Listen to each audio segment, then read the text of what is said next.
You know, for the longest time, the whole conversation around cannabis was just about one number, that THC percentage. But the game has totally changed. These days, the true connoisseurs, the real pros, they're chasing something way more complex and honestly, more rewarding: aroma. In this explainer, we're going to break down the incredible science of how applying just the right kind of stress can unlock a sensory experience that is just out of this world. So let's just kick things off with a thought. What if we've been looking at this whole growing thing kind of backwards? What if it's less about just feeding a plant to get it big, simple farming, and more about coaching it, pushing it to its absolute peak performance, just like you would with an elite athlete getting ready for the Olympics? And this quote right here, it just nails that shift in thinking. We're moving away from being a farmer who's just focused on bulk and weight and becoming more like a plant physiologist, someone who understands that the real prize, all those amazing terpenes and aromatics, they're actually defense mechanisms. They're created by the plant when it thinks it's under threat. So, you ready to step into the coach's shoes? Awesome. We're about to walk you through the entire playbook. We're talking genetics, training regimens, diet, and of course, sticking the landing at harvest. This is your guide to creating truly world-class results. Okay, first things first. And this is probably the most important rule in the entire playbook. You have to know your athlete. I mean, think about it. You wouldn't train a marathon runner and a power lifter with the exact same program, right? The same principle is at work here. A plant's genetic blueprint, its DNA, that determines everything about how it's going to respond to your coaching. So to keep things simple, we can really break it down into two main types of athletes. Over on the left, you've got the Alpine specialist, your classic Indica. This plant evolved to survive in the brutal, cold, and dry mountains of the Hindu Kush. And on the right, you've got the tropical specialist, the Sativa, which had to adapt to hot, humid, and super competitive jungles. Their backgrounds are polar opposites, and that right there dictates everything they need. Now, this is where it gets really interesting, right? This chart breaks down those differences. Just look at the primary stress triggers. The Alpine Indica, it freaks out and pumps out resin. Think of it like its winter coat, when it gets hit with cold and high UV radiation. The tropical Sativa, on the other hand, it makes its resin to fight off bugs and prevent drying out when the light gets too intense. The key takeaway here is huge. You have to push completely different buttons on each one to get that amazing aromatic result.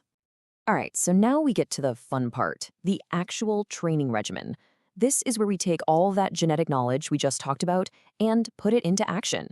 We're going to strategically and very carefully apply specific stressors to basically trick the plant into building up its aromatic arsenal. So one of the absolute best tools in our coaching toolkit is controlled UVB light. Here's the deal. When the plant gets exposed to these very specific light waves, it thinks it's in danger, kind of like getting a nasty sunburn at high altitude. So what does it do? Its defense mechanism kicks in, and it produces this thick, protective layer of resin, which just so happens to be loaded with terpenes. We're basically making it slather on its own super flavorful sunscreen. But hold on, it's not as simple as just blasting your plants with light. This chart does a fantastic job of showing the law of diminishing returns. Sure, cranking up the light might make the plant grow bigger, but terpene production, that actually peaks at a more moderate level. And if you go too far, cranking up the light and the heat, all those wonderful volatile terpenes will literally just evaporate. They'll disappear into thin air before you even get a chance to harvest. Okay, now for a super specific play, and this one is only for our Alpine specialists. This technique, we call it the cold shock, is designed to tap directly into the indica's genetic memory of its harsh mountain homeland. So here's the game plan. In the last 2 weeks before you harvest, you're going to drop the nighttime temperature significantly. This sends a loud and clear signal to the plant: winter is coming, protect your seeds. The result? A massive final surge in resin production. But, and I cannot stress this enough, that warning is absolutely critical. If you try this move on a tropical sativa, you'll send it into system shock, you'll lock out nutrients, and you could destroy your entire crop. You've got to know your athlete. Okay, let's talk about diet. Just like a professional athlete, we're not just fueling for bulk or calories. We are fueling for very specific performance goals.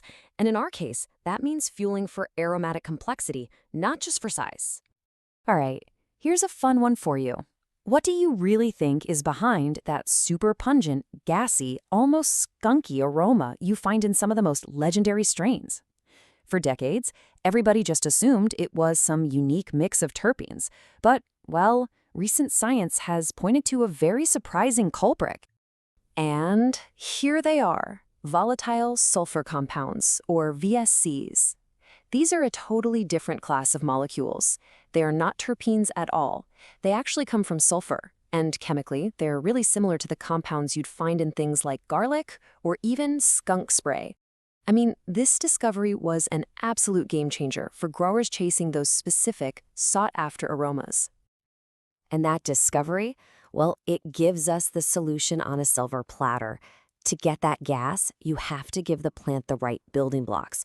The problem is, most standard bloom nutrients are actually pretty low in sulfur. So the secret weapon is to supplement with a source of sulfur, like magnesium sulfate, which is really just plain old Epsom salts, right during that crucial mid-flower period.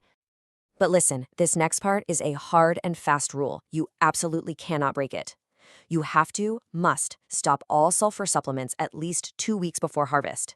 If you keep going, that sulfur can build up in the plant tissue, and what you'll get is a harsh, nasty, almost metallic taste in the final product. With this stuff, timing is everything. Another really slick trick with the diet is to start tapering off the nitrogen in the final weeks. See, nitrogen is what drives all that green, leafy growth. By cutting it back, you send this powerful signal to the plant that says, hey, your life cycle is ending. Stop trying to grow leaves and put every last bit of energy into ripening these flowers. It also helps the plant break down chlorophyll, which gets rid of any of that leftover grassy taste. Okay, we are in the home stretch now. You've coached your plant to absolute perfection. Its diet was perfect, its training was spot on. Now it's time to stick the landing. And I'm not kidding, all of your hard work can be completely lost in just a few days if you mess up this final stage. This is all about preserving the masterpiece you've spent months creating. So how do you know exactly when to pull the trigger on harvest? It all comes down to the trichomes, those tiny frosty resin glands you see on the flowers. If they're clear, you're too early. The cloudy or milky stage, that's it. That's the absolute peak for aroma and THC. As soon as they start turning that amber color, the compounds are already beginning to break down, and the whole profile starts to change. And of course, there's no single perfect time. It totally depends on what you're aiming for. If you're growing a sativa and you want that bright, energetic effect, you're going to harvest right at that peak cloudy stage. But for an indica, where you might want a more relaxing, sedative effect, you'll actually wait for about 30% of those trichomes to turn amber. You're letting some of that THC convert over to CBN on purpose. The moment that plant is cut, the clock starts on preservation. And the first half of the golden rule for drying is all about temperature. 60 degrees Fahrenheit or 15 Celsius. Any warmer than that and all those beautiful, delicate terpenes you worked so hard for will just, poof, evaporate right into the air. And the other half of that golden rule? It's 60% relative humidity. This is just as crucial. See, this specific humidity level forces a nice, slow, even dry that takes about 2 weeks. If you dry it too fast, you trap all the chlorophyll and other junk inside the plant, and you get that harsh hay smell that you can never, ever get rid of. Just remember the magic numbers, 60 and 60. So that brings us right back to where we started. After seeing all the science and the strategy, the question for every single person growing is this. Are you just trying to grow weight, just acting like a farmer? Or are you ready to become a coach, a plant physiologist who knows how to push for true genetic greatness? The choice, and all the incredible flavor that comes with it, is completely up to you.